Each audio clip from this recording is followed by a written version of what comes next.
एक बार एक राजा शिकार के उद्देश्य से अपने काफिले के साथ किसी जंगल से गुजर रहे थे। दूर दूर तक कोई शिकार नजर ही नहीं आ रहा था।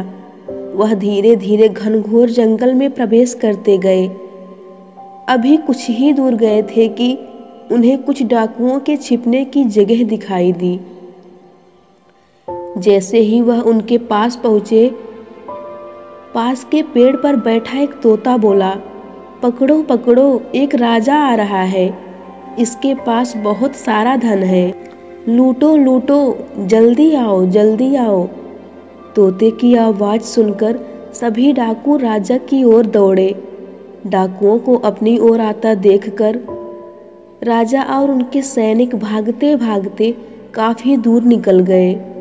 सामने एक बड़ा सा पेड़ दिखाई दिया। राजा और उनके सैनिक आराम करने के लिए पेड़ के नीचे पहुंचे। वह जैसे ही पेड़ के पास पहुंचे कि उस पेड़ पर बैठा एक तोता बोला, आओ राजन, हमारे साधु महात्मा की कुटी में आपका स्वागत है।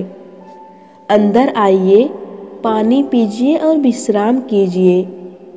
उस तोते की बात सुनकर राजा सोचने लगे, एक ही जाति के दो प्राणियों का व्यवहार इतना अलग अलग कैसे हो सकता है। तोते की बात मानकर राजा साधु की कुटिया में गए।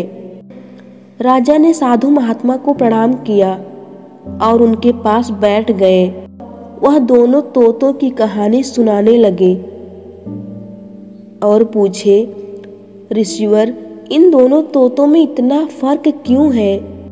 साधु बोले, यह संगति का असर है। डाकुओं के साथ रहकर तोता भी डाकुओं की तरह व्यवहार करने लगा है और उनकी ही भाषा बोलने लगा है।